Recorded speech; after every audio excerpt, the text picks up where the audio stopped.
Your dad ain't fresher here because I don't think either one of your dads won a cup race here. Your dad sat on the pole one time. He won a nationwide. He won a nationwide race, and he may have won a late model race way back when. So maybe y'all can one up your dads. That sounds good. We you know, just like Chase said, we're trying to make a name for ourselves. It's good to have our fathers in the sport, and they can help as much as I can. But you know, once we get in race car, it's kind of our destiny then. Yeah, and given the notoriety, of course, you just mentioned with your dads, is there any advice or perspective they've given you with regards to off-track versus on-track advice? That's for either or both of them. Yes, my dad's tried to, you know, raise me the best he could and be respectful to people, and you know, on the racetrack he helps me as much as he can. Sometimes it's a battle between us. I think Chase has probably done the same thing. Oh, yeah. But you know, he wants the best for me. I know Chase's dad does too, and they support us a lot. You know, the same question for you, Chase. I know your dad and I had a conversation a couple of years ago about how he didn't do this side of it very well. Has he talked to you some about that? Yeah, and that's how I was going to answer the question. Obviously, I agree with what Jeb said, but in the same area aspect, when our dads were racing, things were a lot different, and there wasn't Twitter or Facebook or updating your Twitter status or whatever you want to call it every couple hours or whatever you're doing. So obviously things have changed a lot, and I think that's all for the good. That's just a part of getting the sport out to people who aren't familiar with it, and I think that's kind of something that our generation is more used to with Facebook and Twitter. We're kind of used to that. So I think that's just kind of something that's going to evolve, and they're just going to do nothing but grow. And you guys don't have to work on the car. I remember both your dads, or especially your dad, was under the car a lot. So that's got to make it a little easier for you guys. Yeah. Me and Chase, we got late models, and we kind of bust our butts on them, and we respect all them guys out there, and we know they're working hard for us. Yeah, for sure. I ditto on that. We both gone late model racing, and I know my dad as well as Ward has both told us that if we're going to go race, we better go work in the shop and get ready to go, or we might as well sit at home. So. But do you do any work with the truck teams? Yeah, we do. I go to Turner at least 4 times a week, and I'll help the guys as much as I can. But you know, I'm not going to mess with stuff they don't want me messing with. But just going to the shop, being around it, working out, doing everything you can to be the best is you know, what we strive to do. Chase, I saw you like doing iRacing. I know this is your Truck Series debut here in April. How many times have you done this track? I've done it a few times on iRacing. I don't know.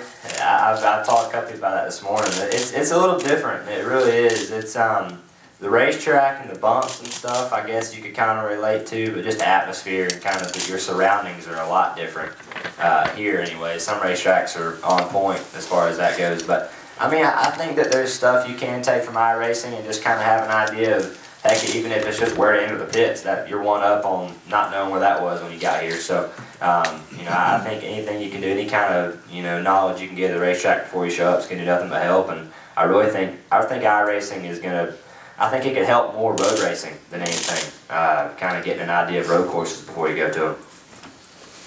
Barry? Yeah, coming into Martinsville today, you know, right after a rain shower and whatnot, did the track gain a different feel? Did it have a more raw feel to it or not as far as the time you spent out there? I have no idea. I've never been here before, so it felt great to me. I don't really know how to answer that. Compared to. Right, I have, yeah. I don't know, maybe Jeb can answer that, but I'm not sure. It was just a little green, you know. We're just taking it easy, and then once the rubber gets built up, it's gonna get a little tighter, I think, in the corners. Kenny Bruce? Nice haircut, Chase. Thank you. What are you guys looking for today, and how much do you expect it to be different, because you're still a couple of weeks out from when you guys will actually come back here and race?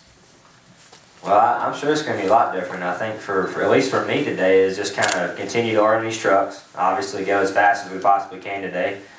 Make a lot of changes, understand in great depth as to what each change does. Not only for myself sitting in the truck, but I think for the guys and the data that we're going to be taking from that. And go back to the shop, apply it, and hopefully come back with the best package we can.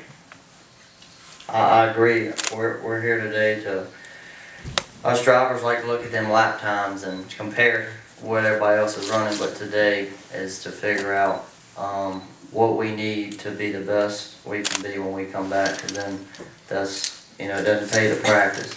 We gotta go kick their butt on Saturday. Travis? Hey Jeff, I'm just wondering if you could speak to the start for your year and your guys, obviously top 5 at Daytona, and just kind of keeping that momentum going here over the next few weeks. You know, I was gonna be happy to survive Daytona, so coming out there with the top 5 was great. When we come here, I've got big expectations, hometown track, bunch of family friends here, and short track racing, what I was brought up on. So we need to get out of here with another top 5, I think, and just keep that momentum building. And we've set some goals this year to win some races and win Rookie of the Year, finish top 10 in points. I think we can do that. We just gotta remember what our goals is and take baby steps. Chase, what does your whole season look like? How many races are you gonna run? Have you identified what tracks? Yeah, I guess on our set schedule we have 14 races, and that consists of the 9 truck races we're going to do, all the short tracks minus Eldora as of right now. We just don't really see that really anywhere that it is a necessity to go do. Don't think that's really something that I can take from and learn for the future. And other than that, we're going to do some ARCA races. We're going to do Pocono twice, Kentucky, Road America, as well as the New Jersey Motorsports Park, 2 road courses. So other than that, may go race some dirt late model races, go race some asphalt late model races, just something to stay in the seat on the weekends. But our main goal is those 14 races I just talked about, and obviously hopefully win as much as possible. You gonna do both of our races here? Yes, sir. Okay, that's good. Jeb, with you being from around here, do you feel any added pressure to do well down here, or, you know, really try to push yourself to get that checkered flag? A little bit, you know, but you know, it's another racetrack, and the best drivers who I'm looking up to in the Cup Series do it. They've got that pressure, and they block it out. And if you can block it out, you know, like Chase said about our dads, we've got the pressure, but we don't put it on ourselves. We try to block it out, and we're going to work hard, and we're going to try to do that and come away with a good top finish. Heather? Jeb, how comfortable do you feel on the short track here? How comfortable? I feel really comfortable. You know, it's always a little different coming from late model. I've been in a truck. I raced this weekend, and now I'm back in the truck. So it takes a couple laps to get back reoriented. But you know, I would rather come to a short track every week than go to a mile and a half, because that's what I know. But you know, it's not the way it is. But I feel really comfortable out there. Well, you did pretty good on the big track a few weeks ago. Yeah, your first time around. Yeah, that was pretty good. Eric? Yeah, and talking about jumping in and out of different vehicles, different series and whatnot, being out of the truck for a few weeks, start at Daytona, everything off to a good start, down, and then back to here at Martinsville.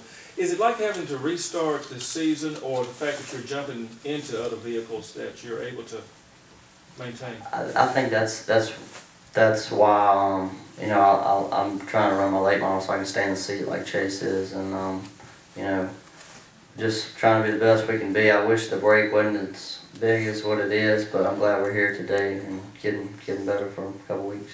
Heather? Jeb, how much have you improved as a driver in the past couple of years? Is it night and day from when you started? I always had the speed, but just the driving part of it. A lot of the driving part is mental, and taking care of your equipment and using your head and understanding the changes and giving the feedback. That's 70% of it. The other part is kind of the easier part. The part what makes us good is focusing on days like today, getting our truck where we can drive it like we want to and be the best. But I think definitely night and day. How much have you improved over the last couple of years in the other stuff, this sort of stuff? I've seen a huge improvement. Is it something you've worked on a lot? Just the media part and that sort of stuff? A little bit. I've just tried to be the best I can be. You know, I'm not perfect at it, so yeah, I've been trying to be better, and you know, represent my sponsors well and carry myself. Nobody's got a sponsor name in yet here. Aaron's for me, yeah, they've been great to me. I can't say enough about Aaron's, and I was going to mention that. And been with me since I was racing Bandoleros and Legend cars. So for them to stick with me all the way up until now racing trucks, that's huge. Yeah, that is. We just found a good relationship, kind of like what Chase has, and Arrowhead Electronic Cigarettes out of South Boston, Virginia, a couple miles up the road. It's really cool to. It's not many sponsors out there where you can do a hometown thing, or just build that relationship. And they helped me a bunch in late models, and now we're truck racing, and it's pretty cool. And it's all about relationships, and we got 2 great sponsors up here. Let's bring the old guys up, and can y'all stick around for a few minutes in case they want to get with you one-on-one? Yeah, We can bring the old guys on up now.